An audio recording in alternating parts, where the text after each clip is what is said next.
나르시시스트한테 걸리게 되면 내 인생 같지 않고 남의 인생 사는 것 같은 느낌을 받는다. 그런 것처럼 나르시시스트는 상대를 조종하려고 들고 자신의 목적에 맞게 써야 되기 때문에 그 사람의 열등감을 엄청나게 이용합니다. 그렇기 때문에 하는 게 유일한 방법이다. 그리고 이 나르시시스트들은 자신의 위신이나 이런 것들이 깎이는 걸 굉장히 두려워하는 편이거든요. 그래서 다른 사람 앞에서 나르시시스트가 나에게 어떤 요구를 했다. 무슨 소리야?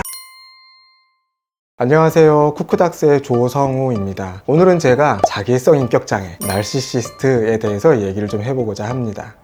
나르시시스트 같은 사람 때문에 힘들거나 고생했던 경험이 있으신가요? 굉장히 힘들었던 적은 있어요. 착취적인 그런 사람하고 일을 하게 되면서 제가 하지 않아도 되는 것을 막 떠맡게 되거나 저에게 약간 의무나 이런 것들을 강요했어가지고 굉장히 스트레스를 받으면서 고민을 했던 기억이 있거든요. 이게 나르시시스트한테 걸리게 되면 저는 이렇게 비유를 하는데 내 인생 같지 않고 남의 인생 사는 것 같은 느낌을 받는다. 그래서 굉장히 괴롭다, 자괴감에 빠진다, 이렇게 설명을 하기도 합니다. 이 나르시시스트들은요, 다른 사람을 도구적으로 봅니다. 도구적으로 보기 때문에 자신의 목적에 부합하는가 안 부합하는가 이런 게 굉장히 중요하죠. 그렇기 때문에 거기에 부합하지 않으면 굉장히 비난을 쏟아내요. 화를 많이 내거나. 그렇기 때문에 굉장히 자존감에 데미지를 많이 있습니다. 근데 그 사람들이 하는 얘기들이 그냥 들었을 때 무슨 소리야? 약간 이런 느낌이 아니라 진짜 내가 뭔가를 잘못했나? 약간 이런 느낌이 들게 만들기 때문에 굉장히 자괴감이 많이 빠지고 자존감이 엄청 바닥을 찍게 돼요. 그래서 내가 진짜 부족한 사람인가 보다. 나는 진짜 뭔가를 못할 만한 사람이야. 이렇게 생각하게 되는 경우가 많거든요. 근데 어느 순간이 되면 이게 진짜 맞나? 이 사람이 이렇게 얘기하는 게 온당한가? 이렇게 생각이 들지도 몰라요. 이런 것 때문에 자존감이 바닥을 찍는다. 그러면 한번 생각해 볼 필요가 있다. 이렇게 설명을 드리겠습니다. 그러면 나르시시스트들에게 당하지 않으려면은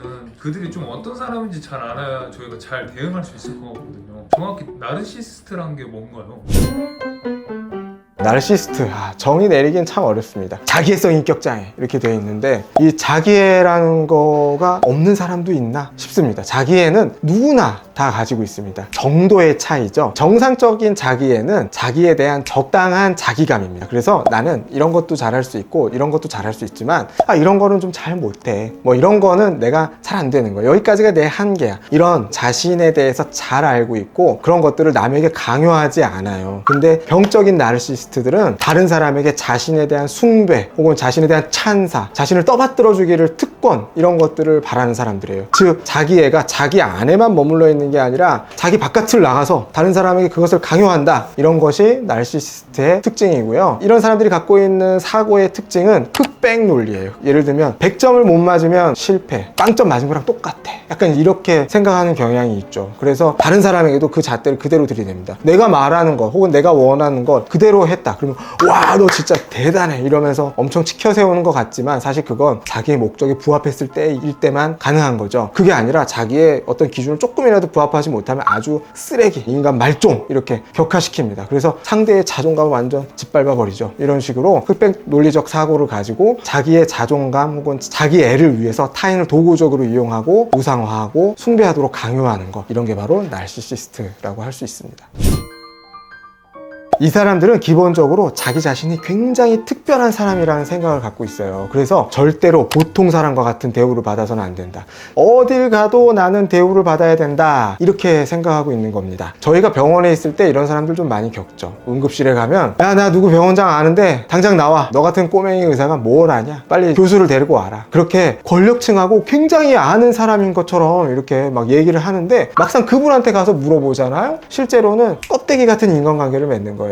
진짜 인간관계를 맺는 게 아닙니다. 그거에 따라서 자기는 특별한 대우를 받는다고 생각하지만 사람들은 어느 정도 양식이 있고 의식이 있는 사람들은 알죠. 그게 진짜가 아니라는 걸. 그리고 이런 사람들은 높은 사람들, 막 대단한 사람들과 어울려서 일을 만들어내고 있는 것 같이 보이긴 하는데 실제로는 진행되는 것이 거의 없어요. 혹은 껍데기 같은 허명뿐인 무언가에만 이름을 올리는 것에 집착해요. 왜냐하면 처음부터 뭔가를 진짜로 할 생각이 있는 게 아니라 내가 대단한 사람인 것을 주변에 알리는 것이 목적이기 때문에 실제로 일은 잘 하지는 않습니다. 이런 특성을 좀 보이고 있고요. 이런 어떤 자기의 대단한 모습에 대해서 상대방이 나에 대해서 이렇게 대단한 찬사 혹은 칭찬 이런 것들을 하지 않으면 굉장한 분노를 보입니다. 이런 걸 narcissistic rage라고 하는데, 이런 것들이 좌절되거나 했을 때 막 폭발적인 분노를 보이며 상대를 엄청나게 비난을 하는데 정말 귀에서 거의 옛날 말로 귀에서 피가 나온다 싶을 정도로 막 내가 어떤 사람인 줄 알아, 얘 왕년에 어쩌고저쩌고 막 이런 식으로 이제 나오게 되는 거죠. 네, 이런 모습을 보일 수 있다. 또 처음에 말씀드리는 것처럼 상대를 굉장히 도구화하는데 이게 철저하게 자기 위주인 거예요. 근데 이제 표면적으로 말은 완전 반대예요. 이게 다 너를 위해서 그러는 거야, 내가 괜히 그러는 줄 알아? 라고 하지만 실제는 자기의 어떤 목적이나 권력욕이나 이런 것들을 채우기 위해서 상대를 착취하는 경우가 굉장히 많다. 자기가 원하는 대로 상대가 되면 칭찬을 하고 흡족한 모습을 보이고 하지만 자기의 의도와 조금이라도 다르거나 이러면 굉장히 상대를 깎아내립니다. 이런 것들을 저희 전문 용어로 이상화와 평가절하라고 얘기를 해요. 아마 방송을 보시는 분들도 이런 경험을 했을 거예요. 어떤 사람이 나한테 막 갑자기 되게 부담스럽게 칭찬을 해. 그러면 좀 뭔가 기분이 찜찜하고 그 칭찬 그대로 받으면 안 될 것 같죠? 그런 게 다 그런 이유가 있는 거예요. 왜냐? 조금만 돌변하면 돌아서면 나에게 폭풍 비난을 할 것이라는 그동안의 경험이 있기 때문에 그런 것이죠. 날시시스트들도 이런 식으로 상대를 엄청 올렸다가 엄청 밑으로 했다가 이걸 완전히 막 왔다 갔다 해서 정신을 못 차리게 만듭니다. 아, 내가 진짜 그렇게 무능력하고 쓰레기인가, 나는 아무것도 할 줄 모르나, 이렇게 사람 아주 주눅들게 만든다는 거죠. 그리고 이런 과정에서 상대에 대한 최소한의 공감, 연민 이런 것은 찾아보기가 어려워요. 만약에 있다고 해도 그것은 매우 표면적이며 자기의 어떤 목적을 이루기 위해서 하는 연기에 가까울 것이다. 이런 사람들은 어떤 감정의 폭이 굉장히 얕습니다. 여러분 혹시 우울하다는 것도 능력이라는 말을 들어보신 적이 있나요? 우울한 것도 감정이 발달돼야 할 수 있는 거예요. 자책을 하는 것도 성숙한 사람이 할 수 있는 일입니다. 그런데 감정 발달이 잘 되지 않은 사람은 그러기가 어렵죠. 날시시스트들도 겉으로 봤을 땐 굉장히 매력적이고 유쾌한 사람처럼 보이죠. 그렇지만 다른 사람에 대한 공감, 자기 자신에 대한 진정한 감정을 깨닫지를 잘 못하는 사람들이다. 그리고 그런 사람들은 자기가 잘 되는 게 굉장히 중요하거든요. 그러니까 전체 일이 잘 되는 게 중요한 게 아니에요. 내가 잘 되고 찬사를 받는 게 중요하기 때문에 남이 잘 되잖아요. 엄청 배 아파하고 질투를 엄청나게 많이 해요. 겉으로는 모르겠어요. 이렇게 칭찬을 할지도 모르겠지만 속으로는 아주 배 아프고 어떻게 하면 저 사람을 끌어내릴 수 있을까 이렇게 고민하고 있는 그런 사람들, 날시시스트의 특징이기도 합니다. 그러면 그런 나르시시스트인 사람들이 생겨난 이유 같은 게 있을까요?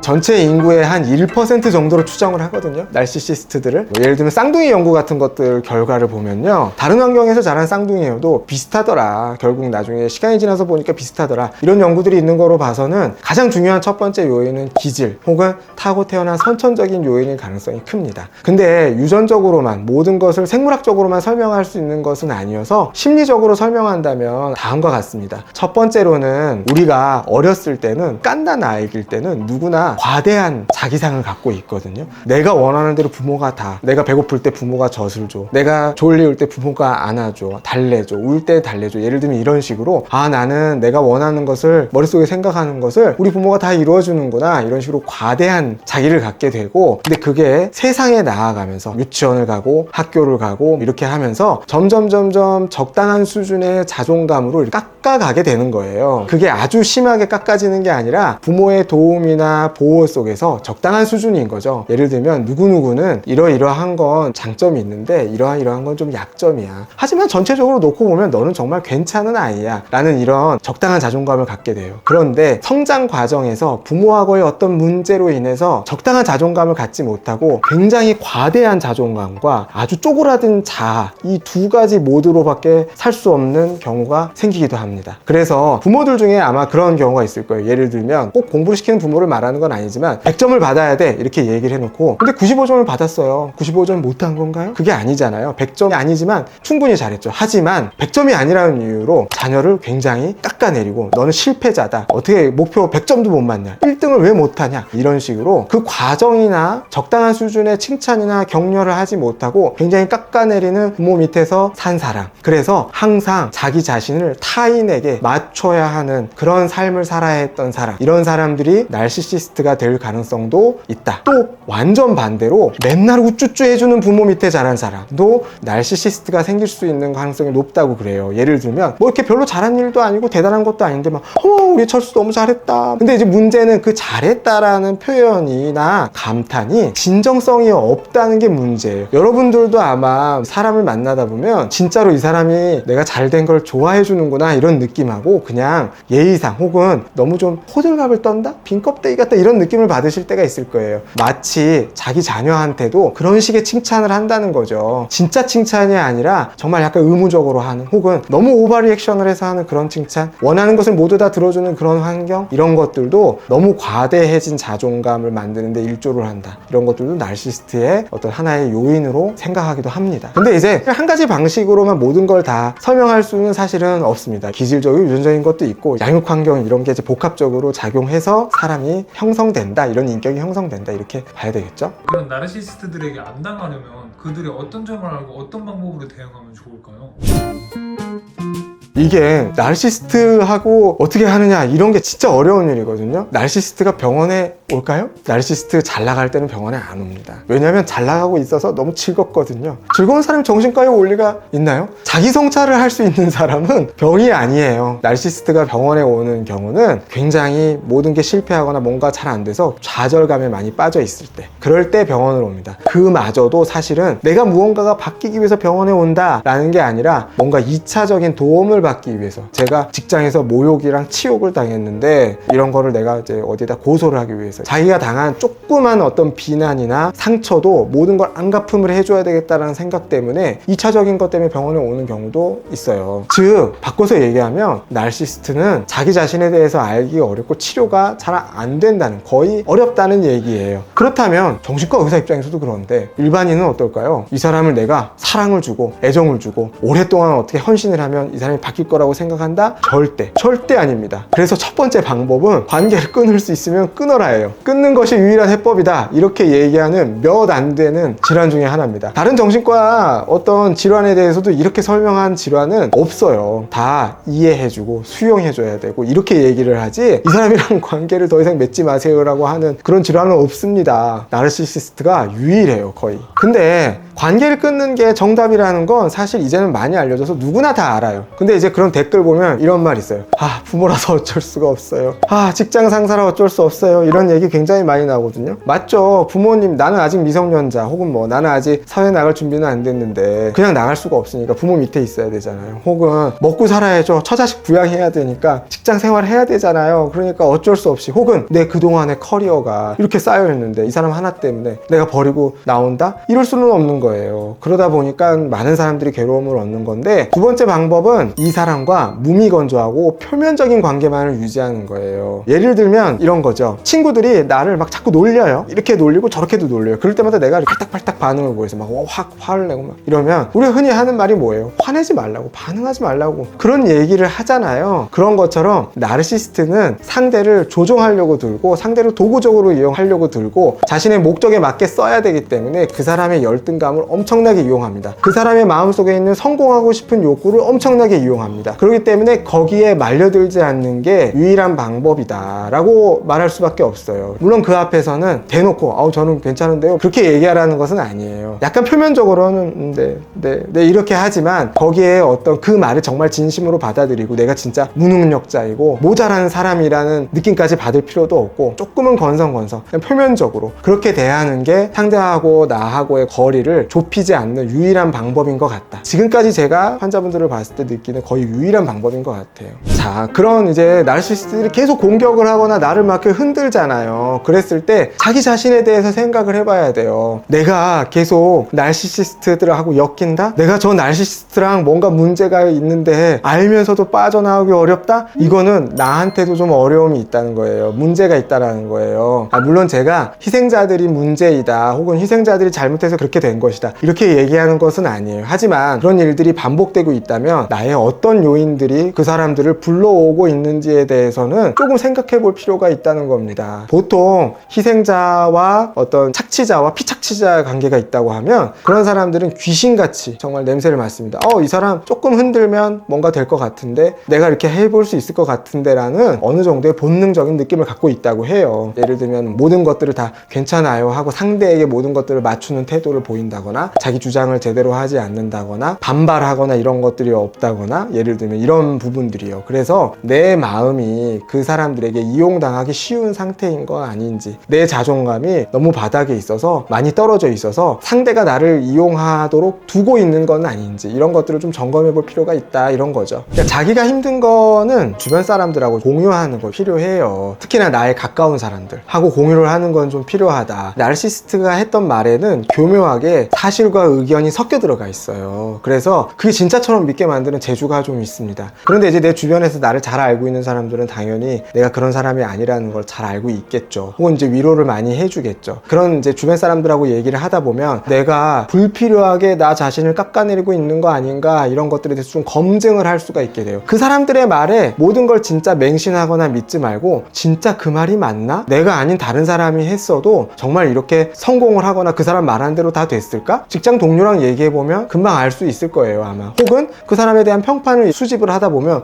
그 사람이 이 부서에 오기 전에 다른 데 있었을 때도 그랬고 여기 있을 때도 그랬고, 이거 이 사람 패턴이구나, 이 사람 문제이구나, 이런 것들을 알게 된다라는 거죠. 그리고 이 나르시스트들은 자신의 위신이나 이런 것들이 깎이는 걸 굉장히 두려워하는 편이거든요. 그래서 다른 사람 앞에서 나르시스트가 나에게 어떤 요구를 했다. 그런데 내가 그것을 거절하거나 이랬을 때 굉장히 그런 것들에 대해서 그 앞에서 화를 내거나 막 이럴 수는 있지만, 그 다음부터는 망신당할까봐 무서워서 더 이상 요구를 안 하는 경우도 있다. 그런 것들도 좀 이용해 볼 수도 있습니다.